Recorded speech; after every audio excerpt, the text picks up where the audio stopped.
Wow, thanks, Matt. So how mad are you guys going to be if this was just a giant ruse to tell you that Tom Brady didn't deflate them footballs? Oh, we'll get to it. We will get to it. Yeah. That's what my parents said too. That's why they're not here. They went to a Dwight Yoakam concert, guys. Dwight Yoakam, he does this, yeah. What are you doing here? Screaming at me for? Friggin' Dwight Yoakam. This is pretty cool though. Like I got all my friends here. It's pretty crazy. We sold this out, so thank you guys for coming out.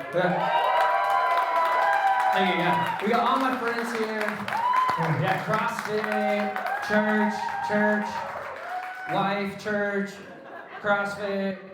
Everything. You ever look around the room, take it in, and say, you understand how susceptible you are to cults? And no one says anything about it to you in your life, guys. I'm like one veggie burger away from coming across like kind of a tool. Remain calm, though. I have not eaten one yet. The tagline of my life is basically, I'll believe anything. Once. Sounds plausible. I haven't had a Dorito in 26 years. My sister told me that they would dye my hair red if I ate them. I'll believe anything once. I believed them when they said that Al Gore didn't invent the internet, but then I found out it runs on algorithms.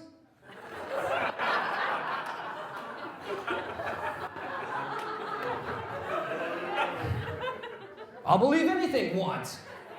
I believe my mom when she said it's not a big deal that I could see tube things. 30 years later, I have a permanent lazy eye. I'll believe anything once. There's two real bad things about the lazy eye. First of all, I see what you guys are doing. A lot of you guys may not know that, but you lean in and you do this. And you're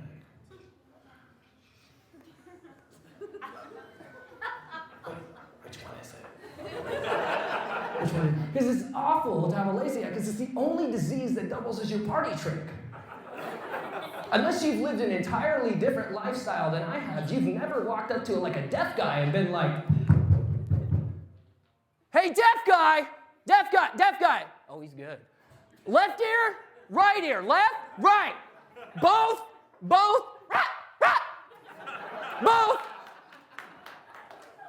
Yeah, if he didn't fall for the dog trick, that guy's super deaf. And if he wasn't before, he is now. That was extremely loud. Extremely loud. But it was weird because I don't blame my mom for not taking me serious. I was 4 years old when I would tell them that I could see double.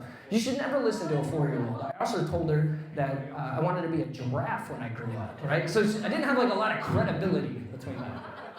Like it was the 90s too. The only thing that my mom needed to care about was like not doing permanent damage to me. So she's like, just don't play with Barbies. Go play football or something.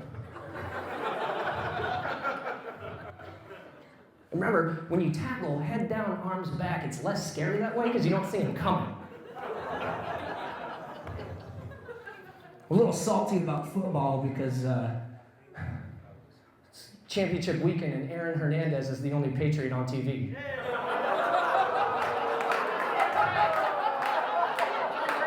Did he cheat too? Nah, man, he did it and got caught. But anyway, my mom was like in the 90s, she just didn't want me to play with Barbies, right? It's like, and I would go through and talk about my mom, and it's like, hey, I can make 2 things. She's like, hey, I can make 2 of that, I can make 2 of that. We finally got to Dad. I was like, hey, Mom, I can make 2 of Dad. She's like, let's go to the eye doctor now. Put the Barbie down, let's go. Put the Barbie down, let's go. Go to the eye doctor, and there's no cure. They slap a patch on it for 30 days. They're supposed to straighten it out. It doesn't work. It's one of those things that works every single time. Everyone that has had a lazy eye when they're little now has a lazy eye. That's fine. It's not a big deal. But one thing that I know about myself now that I believe everything once is I took a personality test. I took the Enneagram last year. Huh? Speaking of colds. So the Enneagram is a personality test, and it gives you this type of what you are. I'm a 7 wing 6, which means I'm an entertainer, but I'm a peacekeeper. I like to keep the peace with people. I hated fighting, even from when I was little. I remember I would always be the mediator. I remember I was be like, hey, Ma, look, you called a lot of creative names, and Dad, I think you definitely win for loudest comment. I think we're both winners, and if we could go back to my birthday party, that'd be dope. You only turned 8 once, so. But what happened was I was a mediator, but then it turned out that I'm just non-confrontational. In fact, I knew somebody that called me Jeff for an entire year. An entire year, and I didn't say anything. She's the world's worst grandma.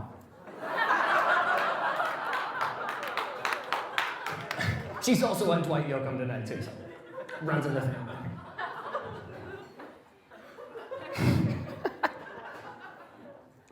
But that's okay. Everybody should be able to believe what they want and do what they want. I don't get offended when I see things happen to me. Like the weirdest thing that happened to me in 2019 was I joined Tinder. And the hard part about joining Tinder is that I'm super married. Hey guys, yeah, super married. And it's going pretty well. It's getting very, very serious between my wife and I.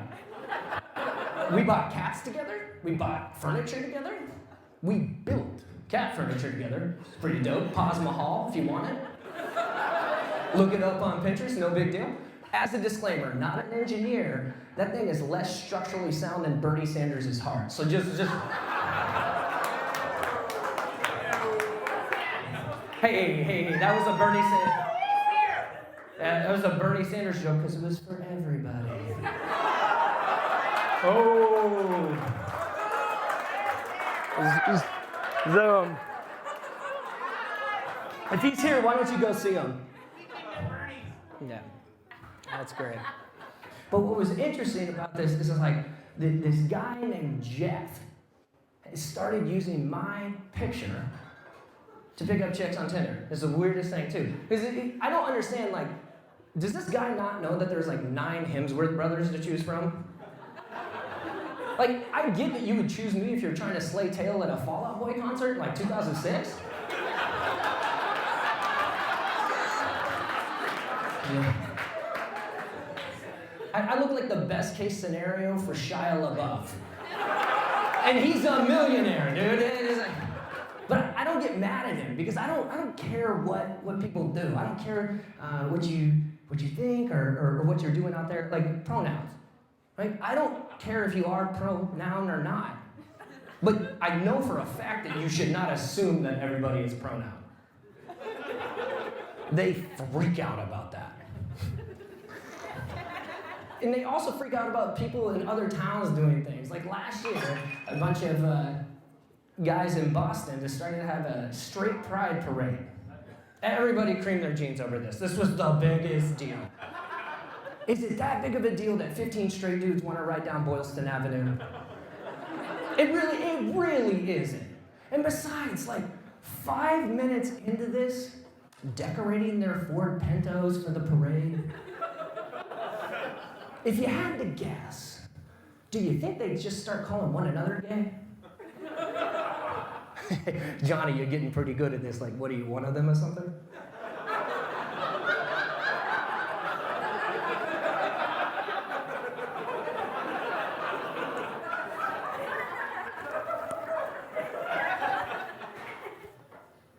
Seriously, Johnny, like you tell me, right? Like if he was one of them or something like that. Like, fine, just like name 3 status for the Sox. Just you know, a little credibility for you. Seriously, Johnny, if you took my sister to prom, like I know she's a total Shrek, but you didn't even make a gentleman's pass at her. A gentleman's pass, Johnny. Come on, that's all I'm asking for. Plus, dude, you could make the greatest game show of all time out of this. Combine the 2 best ones out there right now, Survivor and The Bachelor. So now, I've only seen one of them, so somebody will have to explain to me how Survivor works. But once we get past that, like, think about it this way. It's like 25 people competing, and there's one grand marshal, and he has to figure out, who the mole is, the gay guy, and he's got to find him out, and he's got to put a bunch of tests, and then each week he eliminates one of them. And you'd be like, Mackie, I really appreciated the talk we had about who was hotter, Jessica Simpson or Jessica Alba. You put up a lot of great points, so would you please accept this, bros? I mean, seriously, you're not going to watch 12 straight seasons of Straight Eye for the Queer Guy? Really? We're that high of standards on TV? Anything will be streamed on TV, and anything will become like a documentary, like a real-life series. I was watching this documentary called American Circumcision. Now, if you can guess by the name what it's about. Now, it is an extremely long documentary. It's about 2 hours and 40 minutes. However, if you lock the first 20 minutes off, you still get a good, girthy documentary. I would call it girthy. Girthy's a good word? Girthy. It's thick. Still plenty there. Still plenty to go off of.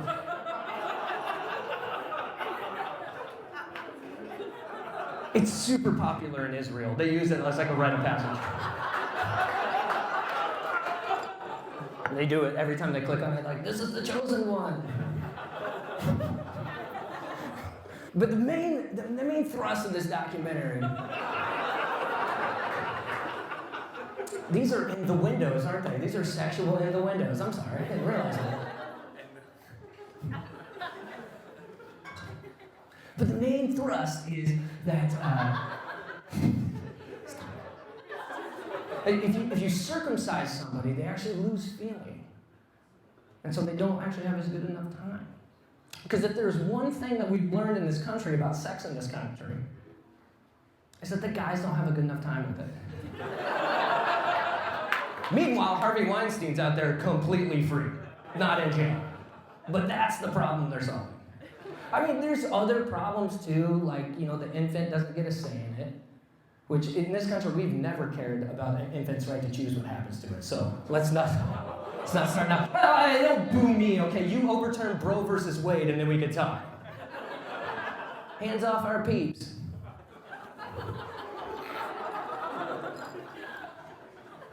Let's talk politics, though.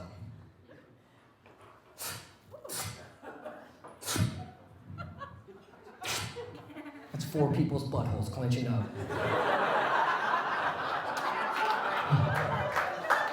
2 of them are Trump fans. One of them's Bernie, totally knowing he's gonna die. And the other one is John Delaney. He's actually here. He's just saying, if there's one people group who should be comfortable about talking politics, don't you think it should be the first ones to go?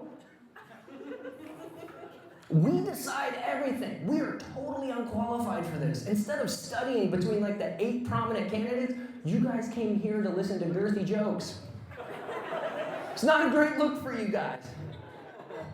But start small. All of these problems are easy to solve. They wanted to solve vaping. What'd they do? They made it 21 years or older to vape.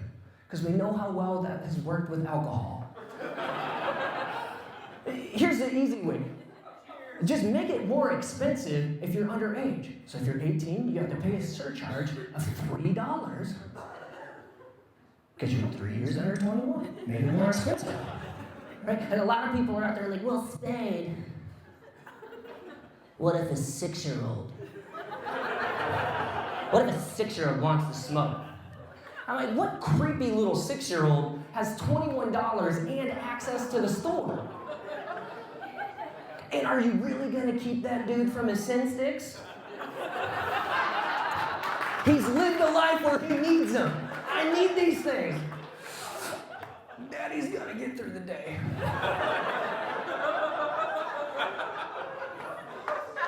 Put on that turtle song or whatever it is. Turtle song. I mean, there's other things that are super easy to solve too. We just talk about them in the wrong way. Like prescription drugs. Everyone's creaming their jeans about this one. prescription drugs are too expensive. Well, that's because the demand's too high. But if you made the demand go down, pretty easy to solve the problem. But the problem is, we advertise these things very well. So what I'm proposing is actually just flip what they're able to say. You can't say what it cures,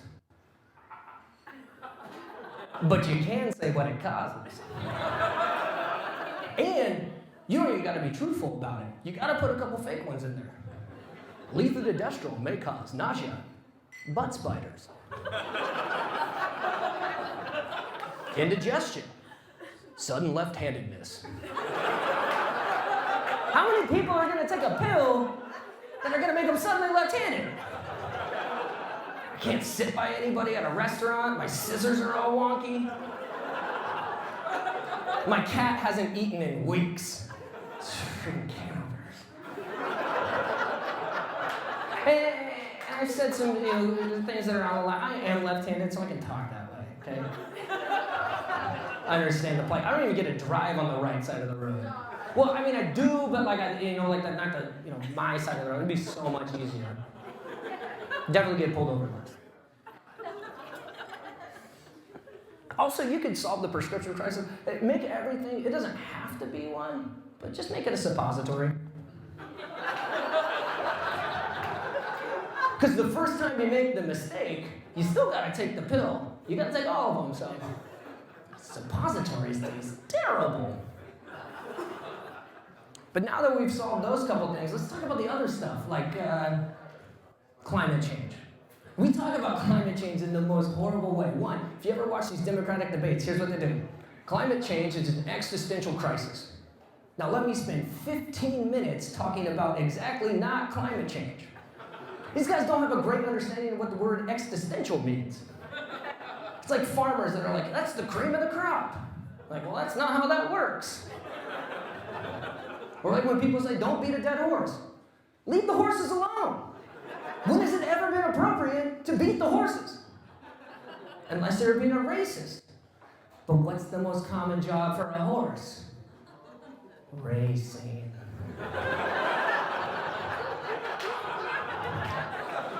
Sounds like you should beat them alive. Yeah. Maybe horse beating is exactly where it needs to be. Let's leave that one alone. But climate change, we need to do something about it. If you don't believe me, go to Florida. I don't have any evidence. I'm just saying it's not going to be there first. So just go there. It's a beautiful place. But if we change the way, we got to get people out of the way of these storms because it's too late. I'm 30 years old and I've lived through 3 500-year floods. So what if we just started changing the way we talk about it? Like, no one's going to get out of the way of Hurricane Michael. They're just not. But if you had to guess, how many people would stay in the way of Hurricane DeBrickashaw-Ferguson? Something about that name, right? Like, you're inferring it. Like, anytime there's like, it's a hyphenated name, that's weird. Where'd that come from? And then we got the war stuff, too. That's crazy. I think that's really easy to solve. One, don't go to war with Iran. Amen. Yeah, amen. Because I don't think we can win it. That's my problem. And that's not a slight on the troops, right? Like, I'm a very non-confrontational person. I'm not going to go to war. They give me Veterans Day off, but that's because I served in the Halo Wars. 3rd Mountain Dew Division, just rocking it up. They give me Martin Luther King Day off too, but I haven't figured out why yet. Should talk to my mom, maybe. But we're not going to win a war with Iran because it's not the current troops that I'm worried about, it's the ones underneath them. You know, most kids today can't even beat peanuts and gluten. But they're going to take on some Iranian kid with literally like nothing to lose. And plus, I'm not 100% sure, but you cannot take your emotional support dog with you over there. This is Private Spade and his good boy first class Scruffy. Let's go send him out on patrol. I mean, because we're just fighting on 2 different terms. I mean, the Iranians are not over there with some, like, emotional support dog being like, no, Billy, don't go to war. We have to think, how long has Iran had talking goats? I don't have a problem with going to war with North Korea. Everyone's always afraid of North Korea, but they're not that big of a deal. They televise the rocket launches. Hey, that's how not afraid you should be. You can see the direct results. 60 years they've been trying to hit us. They come within like half a nut hair with Japan, but other than that, it's like... The reason is, I don't know if you've ever watched these videos of them, but the Koreans, North Korea is the hermit kingdom. They don't have all of the necessary parts to put together a rocket. In fact, their last launch was just two dudes on a BMX with an M80 on top. Ready? Ready?